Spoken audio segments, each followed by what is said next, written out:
5 questions from the chapter probability. Okay, this is the last chapter. So 5 questions of each type. Okay. तो now question number 1. ये question हमेशा पूछा जाता है, अक्सर कार्ड्स वाला क्वेश्चन है. अब इस क्वेश्चन की जब तक आप लैंग्वेज को अच्छे से नहीं पढ़ेंगे तब तक इसका सॉल्यूशन बनाना बेकार है. तो क्वेश्चन है, the king, queen and jack of clubs are removed from the pack of 52 cards and then remaining cards are well shuffled. A card is selected from the remaining cards. Find the probability of getting a card. Spade, black king, club और jack. इन चारों की probability बतानी है हमको. किसकी? Spade, black king, club, jack. और remove क्या है? King, queen, jack of club. ये सबसे इंपॉर्टेंट चीज है. तो सबसे पहले हम लोग इनको रिमूव करेंगे और उसके बाद कार्ड्स की प्रोबेबिलिटी निकालेंगे. King, Queen and Jack of club are removed. It means 1, 2 and 3. 3 face cards are removed. Okay. The total cards are 52 minus 3. The total cards, total outcomes 49. ये सबसे ज्यादा जरूरी है 49. अब इसके आगे हमको निकालना है probability number 1 of getting a spade. Okay.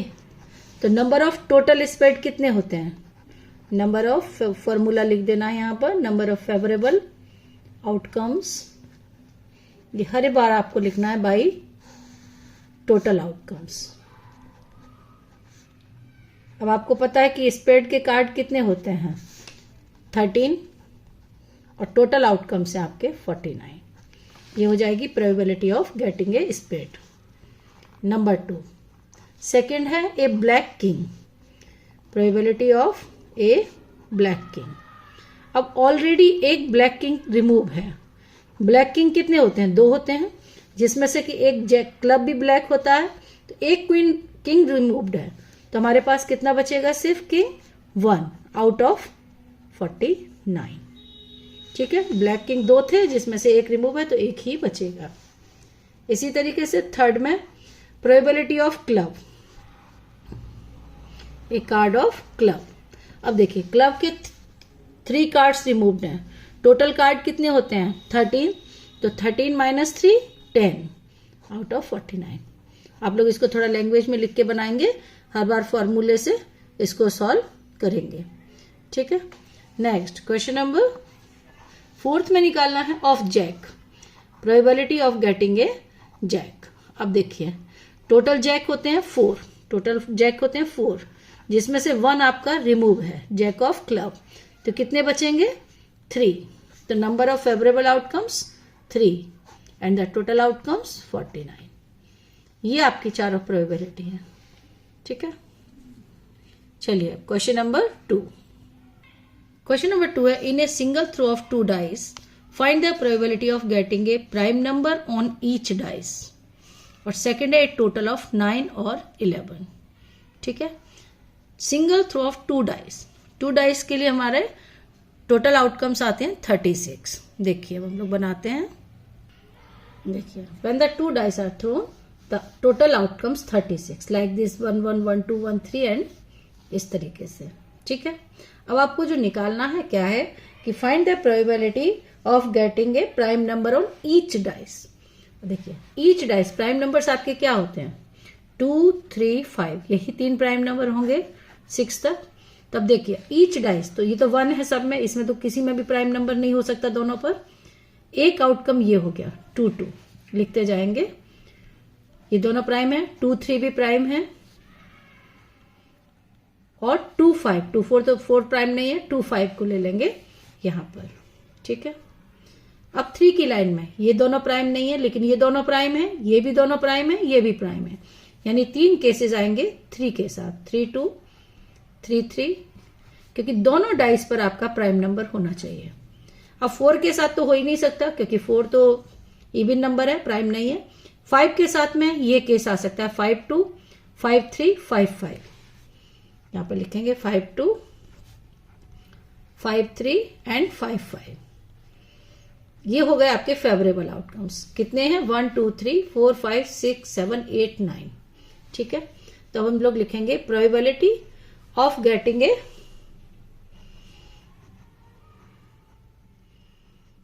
Getting a prime number on each dice, her dice पर होना चाहिए।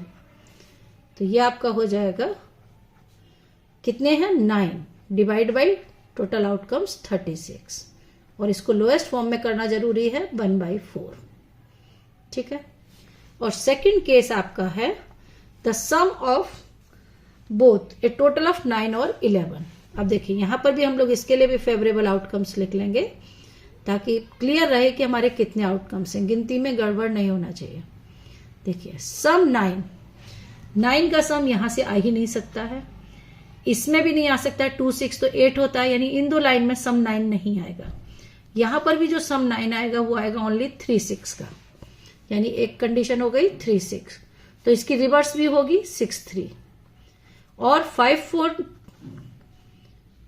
4 और 4 5, ये दो कंडीशन है जहां पर सम हमारा आ रहा है 9 और 11। अब देखिए 11 कहां से आएगा, 11 आएगा 6 5 और 5 6, 6 5 5 6, यानी हमारे फेवरेबल आउटकम्स कितने हो गए 4 और 2 6। तब यहां प्रोबेबिलिटी हो जाएगी हमारी सम, क्या लिख रहा है, सम ऑफ 2, टोटल ऑफ 9 है, सम 9 और 11 which is equal to the 6, favourable हो गया 6/36, यानी 1/6। ठीक है। इस तरीके से किसी भी चीज की प्रोबेबिलिटी यहां से पूछ सकता है, तो पहले आप इसको तैयार कर लें और उसके बाद काउंटिंग लिख के सॉल्व कर सकते हैं। Question number 3, find the probability that in a leap year there will be a 53 Tuesday. एक लीप ईयर में जो एक्स्ट्रा डेज होते हैं उसमें ट्यूसडे आने की प्रोबेबिलिटी कितनी है, यानी टोटल ट्यूसडे आने की क्या संभावना है। देखिए number of days in a leap year equal to 366, तो इसको हम लोग क्या लिख सकते हैं 52 इंटू 7 प्लस 2, यानी 52 वीक होते हैं, 52 प्लस 1 प्लस 2। अब ये 2 डेज जो एक्स्ट्रा हैं, 52 तो यहां आएंगे ही ट्यूसडे, लेकिन जो 2 डेज एक्स्ट्रा हैं इनमें क्या प्रोबेबिलिटी है ये देखना है।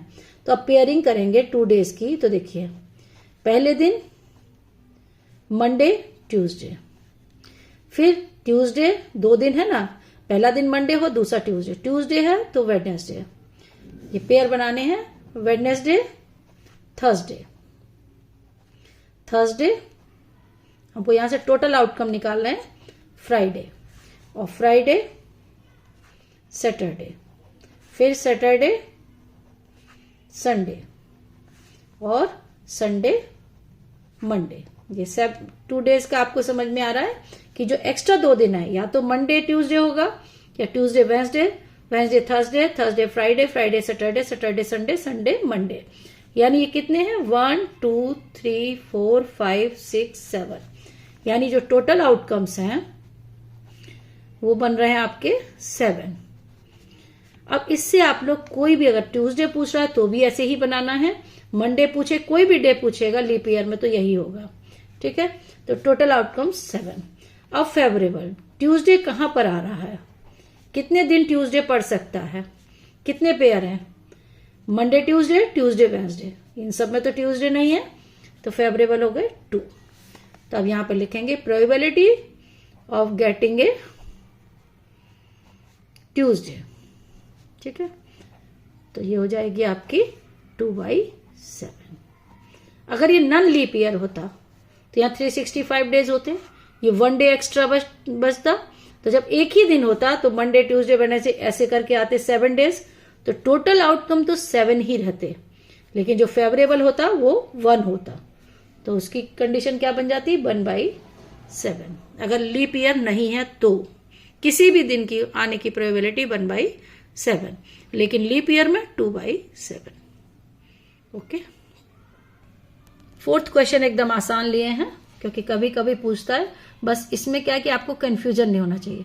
देखिए ए डाई इज थ्रोन वंस, यहां पर सिर्फ एक डाइस को एक बार फेंका गया है। Find the probability of getting a prime number, number lying between 2 and 6 and odd number.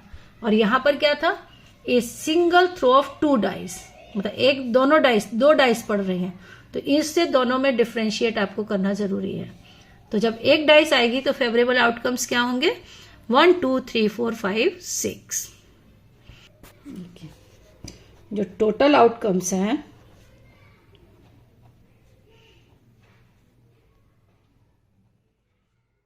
वो क्या है? 1 2 3 4 5 6, यानी टोटल आउटकम्स हैं वो 6 हैं इन 6 में से। अब हमको निकालने क्या है? पहला वाला निकालना है प्राइम नंबर। तो अब क्लास 10th में आके बच्चे को प्राइम नंबर्स तो पता ही हैं, कौन कौन से हैं इसमें से? 2 3 5। कितने हैं? 1 2 3। तो हम लोग यहां लिख सकते हैं probability of A prime number, of getting a prime number. तो कितने हो गए? Favourable outcomes 3 and the total outcomes 6, 1/2। इसी तरीके से सेकंड पूछा उसने, probability A number lying between 2 and 6। 2 and 6 के बीच में कितने नंबर आएंगे? 1 2 3। बिटवीन है ना, तो ये सिर्फ 3 ही नंबर होंगे ना, तो प्रोबेबिलिटी क्या हो जाएगी? 3/6, 1/2। Third, an odd number. ये तो और आसान है एन ऑड नंबर का। तो ऑड नंबर्स क्या से होते हैं? 1 3 5, ये भी 3 ही होंगे, तो यहां लिख के आएंगे आप लोग ऑड नंबर 3/6, 1/2। इजी क्वेश्चन था, लेकिन इसको थोड़ा डिस्कस करना यहाँ जरूरी है। कभी कभी बोर्ड में पूछता है इसको भी, क्योंकि बच्चा कंफ्यूज कर जाता है 1 डाइस एंड 2 डाइस के बीच में। Okay, and the last question थोड़ा सा डिफिकल्ट रहता है। A number x is selected at random from the numbers 1 2 3 and 4 and the another number y is selected at random from the numbers 1 4 9 and 16. Find the probability that the product of x and y is less than 16। यानी इन दोनों का product less than 16 है, तो probability क्या होगी? देखिए, x equal to 1 2 3 4 and y equal to 1 4 9 16। अब x into Y, अब लोग प्रोडक्ट करेंगे तो पहले 1 का इस चारों में करेंगे, तो 1 का करेंगे 1 4 9 16। अब 2 का करना है इन चारों में, तो क्या हो जाएगा? 2 इंटू 1 2, 2 इंटू 4 8, 2 इंटू 9 18, 2 इंटू 16 32। अब 3 का करते हैं, देखिए 3 इंटू 4 12, 3 इंटू 9 27, 16 इंटू 3 48। अब 4 का करेंगे, 4 16 36 एंड 64। ये हमने प्रोडक्ट किया है 1 का इन चारों से, 2 का किए, 3 का किए एंड 4 का किए, तो ये सारा x इंटू वाई आ गया। अब हम लोग को यहां पर देखना है कि टोटल आउटकम्स कितने आए। प्रोडक्ट किए तो कितने आ रहे हैं यहां पर? टोटल 16। कितने आ रहे हैं? 16। काउंट कर सकते हैं आप लोग 16। और जो फेवरेबल आउटकम्स हैं, यानी हमको प्रोडक्ट क्या लेना था? Less than 16। अब देखिए, लेस देन 16 1 2, यहां लिखते जाते हैं 1 4 9 2 8 3 12 4। ठीक है, लेस देन 16 में 16 नहीं आएगा। अब काउंट करेंगे कितने हैं? 1 2 3 4 5 6 7 8। तो फेवरेबल आउटकम्स आपके कितने हो गए? यहां पर डालेंगे, ये हैं, तो ये हो जाएंगे 8। ओके, अब प्रोबेबिलिटी किसकी निकालनी है? Product less than 16। It means 8 out of 16. The probability is 1/2. Okay, तो ये 5 क्वेश्चंस कुछ मैंने सिलेक्टेड लिए थे आप लोग के लिए, आप लोग इनको पढ़ें। ठीक है, ऑल द बेस्ट। ये पूरी सीरीज अगर 5 क्वेश्चंस ईच चैप्टर से आपको देखना है तो प्लेलिस्ट में जाकर आप लोग देख सकते हैं। 5 most important questions for class 10 maths. Okay, thank you.